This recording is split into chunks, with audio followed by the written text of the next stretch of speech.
In this episode of Compliance Into the Weeds, Tom Fox and Matt Kelly take a look at the recent hiring of Matthew Miner to be the Chief Compliance Officer at Walmart Corporation.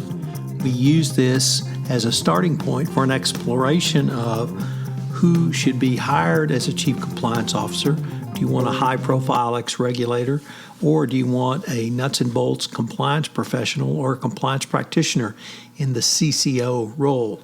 Hello, everyone. This is Tom Fox, the voice of compliance, back again with Matt Kelly, the coolest guy in compliance, for another episode of Compliance Into the Weeds. Today, we're going to take up, as a starting point, a blog post Matt wrote last week now, entitled Walmart Names Ex-DOJ Boss CCO. Matt, first of all, welcome back. And what initially caught your eye about this story? Hi, Tom. And I mean, of course, what caught my eye about this was that it's Walmart, one of the largest businesses in the world.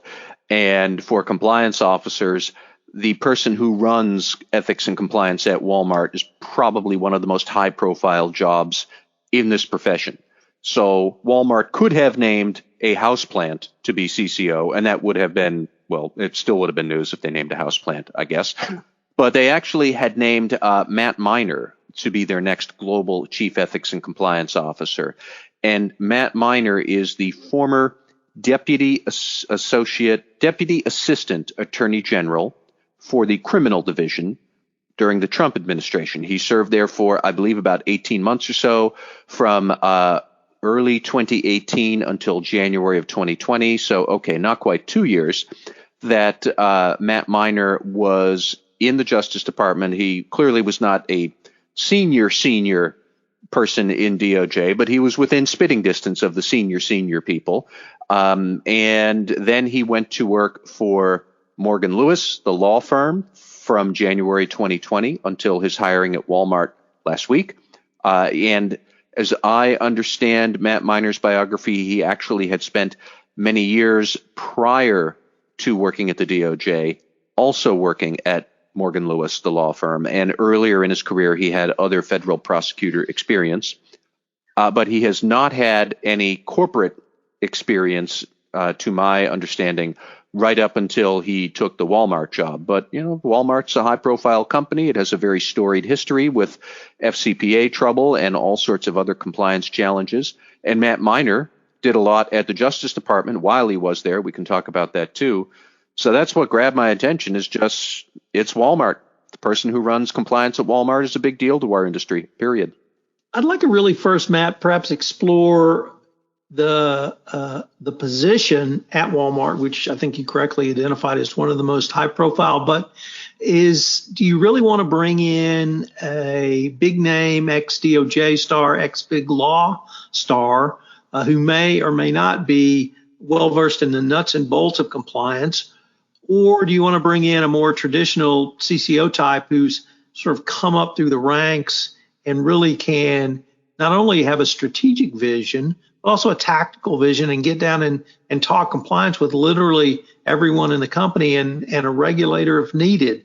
Are those really two different types of chief compliance officers, or am I off base on that?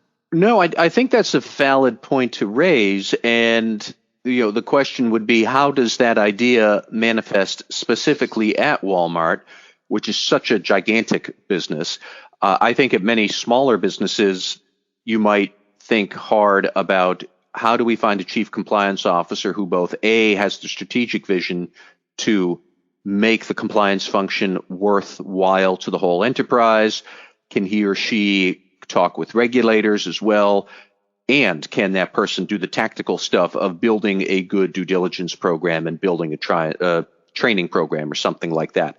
At a smaller company, it's very easy to see how you probably only have so many resources, and the CCO has to be able to fill both of those roles. That's not the case at Walmart. I don't know exactly how many compliance executives work at Walmart, but I believe, so Walmart has 2.3 million employees in total, and I believe it has at least 2,000 people who somehow work in ethics and compliance and anti-corruption in Walmart. So the compliance function within Walmart is a small business unto itself, and not even maybe a small business. 2,000 is a large organization by any stripe. So I could even see that maybe at Walmart you have a chief compliance officer who handles the big strategic questions for building and putting the program to work, with a deputy who might be more immersed in the tactics of actually operating the compliance program day to day. Certainly at a business of Walmart's size, you would have the resources to divide those two roles into two separate people. It is worth noting, however, to the best of my knowledge, right now, the number 2 ethics and compliance job at Walmart is also vacant. The former head of compliance at Walmart was Daniel Trujillo. He left in April. And then shortly thereafter, David Searle, who had been the international ethics and compliance officer and is essentially the second in command in the compliance function. David Searle also left Walmart. So they had the number 1 and 2 roles in ethics and compliance vacant at Walmart right now. Who's in charge of the tactical stuff? I don't know enough about Walmart to say. Who, by the way, would be Matt Miner's boss? That would be Rachel Brand. She is the global chief legal officer at Walmart, and she also is an ex-DOJ person. We can talk about that maybe as well. But that's who's who, what kind of experience makes sense. We should still circle back to why Matt Miner might be a good fit for Walmart anyways, given what he has done in corporate law and at the Trump administration with the evaluation guidelines for ethics and compliance programs, since basically he wrote them, and now he will be putting them into practice at one of the largest businesses in the world. I can see the sense in that too. So I am not opposed to Matt Miner being named head of compliance at Walmart anyways. It's a very intriguing personnel selection, and it's worth thinking about given its high profile in the industry. Matt, in your experience, would you say that it is, I don't know if typical is the right word, but if you are in a regulatory situation where either the regulator, you're in dialogue with the regulators, or you think the regulators might come knocking, wouldn't you really want to have some high-profile ex-regulatory or ex-prosecutorial type in that situation? Well, I mean, it depends on your motives. And if your motives are pure of heart, that you want the best and most intelligent people, then yes. I know that people often talk about the revolving door between corporate America and regulatory world and back and forth, and that there is some sinister design to that revolving door. And I have no doubt that happens sometimes. And maybe we could explore some other examples where they might be a bit more sketchy. But on the other hand, Tom, I don't know about you, but I hear all the time about corporate officers who complain that government prosecutors and regulators have no understanding of the corporate world, and that these two sides exist with this chasm between them, and they just don't understand the perspective of the other. Well, in that case, if you want to close that chasm, if you want regulatory compliance executives who have a good sense of how regulators think, and you want regulators who have a good sense of what corporate executives really labor under for pressures in the daily world, well, that implies that there is some degree of crossing back and forth, and that's a revolving door too.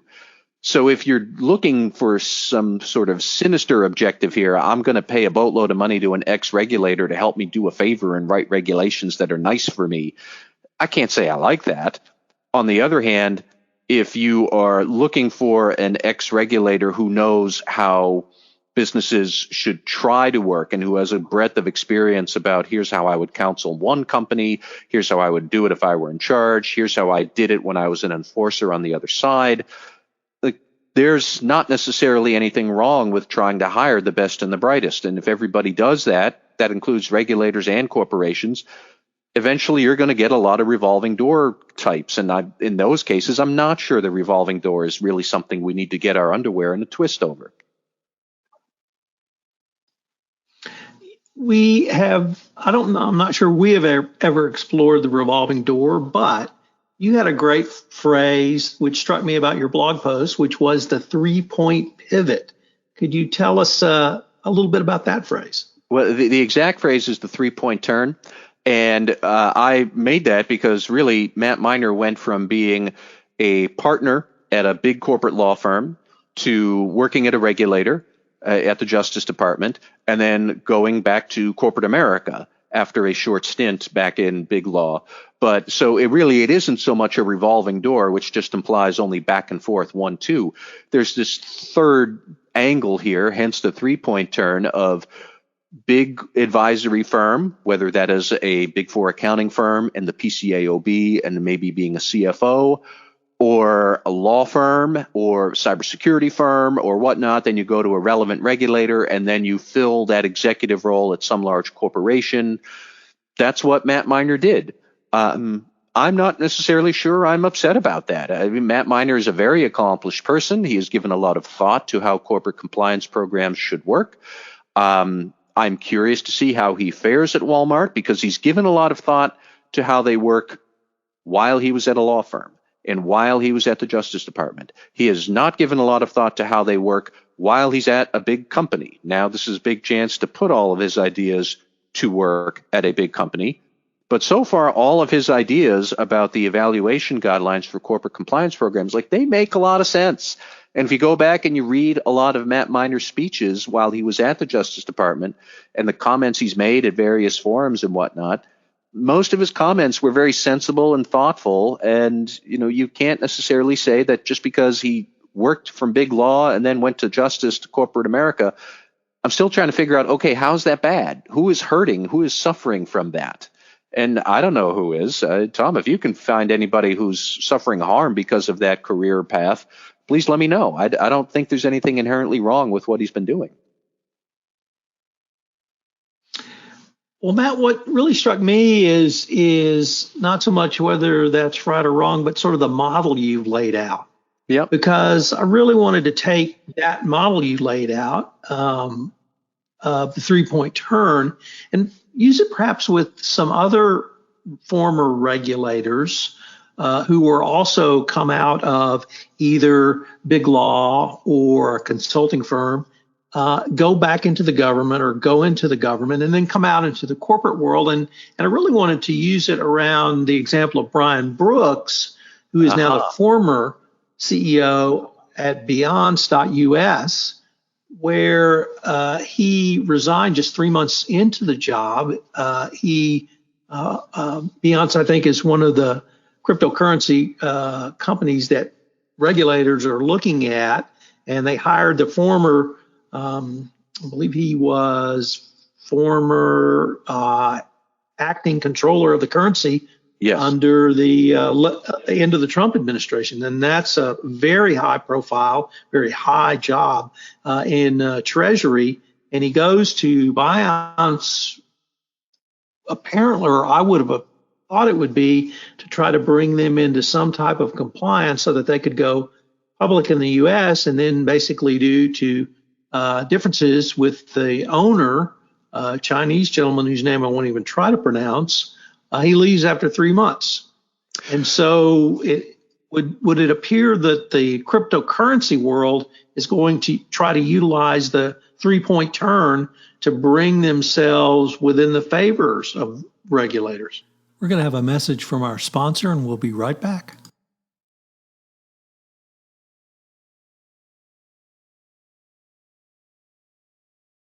Well, I'm glad you brought up Brian Brooks, because I had mentioned before that I could think of examples that are slightly more sketchy and cloudy than Matt Miner. Well, at the top of my list is Brian Brooks. So I'll give you a more fulsome picture of Brian Brooks' work history. Is that before he went to work for the Trump administration, he was the chief legal officer of a different cryptocurrency exchange, Coinbase. Then he became director of the Office of Comptroller of the Currency, which is like the chief regulator for community banks, in a very influential position that is both policy setting and enforcement. He stayed there for, I believe, 3 years, 2018, 19, and 2020. Brian Brooks ran OCC. I think he left in mid-2020. Then he goes to Binance US, which is the US operation of Binance, the sketchy cryptocurrency whatever it is for, I think it's a cryptocurrency exchange. It was originally started in China, then it moved to Japan. Now it's allegedly in Singapore. But if you talk to the founder of Binance, he's going to say we don't even have a headquarters because we're so avant-garde, which basically is fancy talk for saying we're trying to stay ahead of every regulator around the world who's trying to jump on us, which is the case with Binance. It has been banned in the UK. It is not actually allowed to operate in the United States. Binance US is not directly affiliated with Binance, the corporate parent. And now German regulators are also looking at Binance and probably are going to kick it out of that country too. And so along comes Brian Brooks, who went from, crypto industry to crypto regulator. While he was at OCC, he adopted all sorts of very generous postures trying to encourage fintech firms and crypto in particular. And then after that, he left, and now, lo and behold, he went back to a crypto firm where he was going to wind up trying to run Binance US. Apparently that didn't work because he bails after 3 months. Why? We don't know. What is Brian Brooks going to do next? I'm not sure. But Tom, getting back to your original question, the 3-point model, I don't even think it applies here because really Brian Brooks only did 2 points. He's just went from industry to regulator back to industry, and I don't know what he's going to do next. But I also had been thinking the key distinction between what Matt Miner and people like him have done is that they went from big law and regulation to corporate. Brooks went from corporate into a policy setting role in government. And that strikes me as like you might have a bit more conflict of interest there. If you have a specific industry that you really know very well and now you can set policy over it, could you do something that is beneficial to former business associates and whatnot? I understand that people who come from consulting firms in the government also have that risk, but when you're going directly from a corporate role to a regulator role and then back to a corporate role, that seems like you have a greater temptation while you're in government to gear up policy to benefit a specific industry. And I'm not necessarily sure that the same sort of pressures and urgency and conflict and the appearance of conflict, I don't think they exist quite as much when you're going from a law firm to a regulator to a general counsel or a chief compliance officer role. It just doesn't strike me as much. Maybe I'm wrong. And if people listening think I'm wrong, by all means, email me and tell me I'm wrong. But so Brian Brooks would be one. Another person that is on my mind when I think about the 3-point turn and the revolving door is Dan Gallagher. So Dan Gallagher was a Republican member of the Securities and Exchange Commission during the Trump administration and the Obama administration. Gallagher stepped down from the SEC. Then he took over as top legal officer at Robinhood. That is that fintech firm that got into all sorts of trouble with day traders and meme stocks earlier this year. Robinhood is generally empowering meme stock trading. And Robinhood then had a $70 million settlement it made with FINRA earlier this year that, Tom, I think you and I talked about in a prior podcast. And then the day after that settlement, they filed for an IPO on the SEC or on the New York Stock Exchange. And meanwhile, Gallagher, for all of his services there, he's making $30 million from Robinhood. And that's total compensation, including stock options and stock grants and whatnot, and salary. But he is making far more money in the private sector than he ever would have in government. And I suspect much more than he would have even just as a mere big law partner, where you might only make $1 million or $2 million a year as opposed to $30 million with Robinhood. So there's a couple of other examples. If we want to talk about icky revolving door 3-point turn arrangements, we can do that. But I still just come back to I don't think Matt Miner fits that profile. So in the Department of Justice, Matt, political appointees cannot sit across the table from their former colleagues for 2 years. Yeah. And at the level of the FCPA unit, for instance, which are career prosecutors, they can't do that for 1 year. Do you think that is enough protection, or for a role like Matthew Miner or Brian Brooks had, his in short tenure, would you advocate a different rule? I go back and forth on that, and we should note that Matt Miner did leave. He left the Justice Department at the beginning of 2020, and it is now, 18 or 20 months after that. So his one-year term or cooling off period has already expired. Yes, we should also remember that Walmart had a large FCPA settlement that came about during the Trump administration. So I assume Matt Miner at least knew about that, even if he was not directly involved in it. I suspect he probably was involved in it as well. Although I went back and looked at the original press release from the department announcing Walmart's FCPA settlement. Matt Miner was not quoted in it. But, any sort of conflict there that he worked on the Walmart settlement, now he's representing Walmart in a compliance capacity, is that a conflict? Under the law, no, it's not, because his cooling off period has cooled and concluded. I wonder more about what is the nature of your job when you are in government, and is it more of a policy setting role or is it an enforcement role? And to my thinking, if it is an enforcement role, we should, if it's a policy setting role, we should think more about what are the proper cooling off periods. And I don't know what the proper cooling off period would be. But say, for example, if you are a senior federal prosecutor at the Justice Department or a bank examiner at the FDIC or the Fed, you're not really setting policy where you could shape an industry's outcome for years and years to come. So sure, a one-year cooling off period, and then perhaps longer for you can't represent as a defense attorney somebody you were prosecuting or examining when you were on government service. I could see discussions about that, but you're not setting far-reaching policy. Now, Matt Miner is a bit of an interesting case because he did set some far-reaching policy. He came out with the corporate compliance evaluation guidelines. He didn't enact sweeping policy like deciding to create the FCPA corporate enforcement policy. That came from Rod Rosenstein, the Deputy Attorney General. The Deputy AGs have far more policy setting power than a Deputy Assistant AG for the criminal division. So I could see a longer cooling off period for more senior people.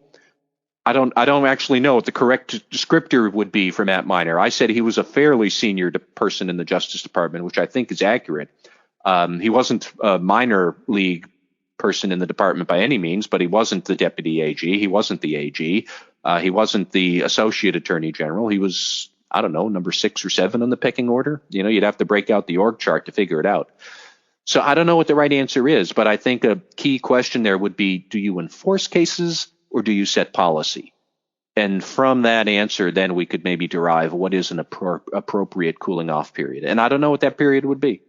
Well, Matt, it's certainly an interesting question, and I really become more intrigued after reading your blog post and then thinking about some of these examples in the cryptocurrency world going forward. So perhaps we'll have an opportunity to revisit this.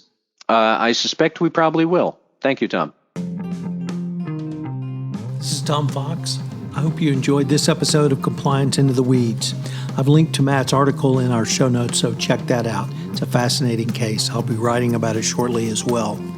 I hope you'll join us again next week where Matt and I take another deep dive, literally going into the compliance weeds for another episode of Compliance Into the Weeds. I also hope you will check out our latest podcast on the Compliance Podcast Network, the ESG Report.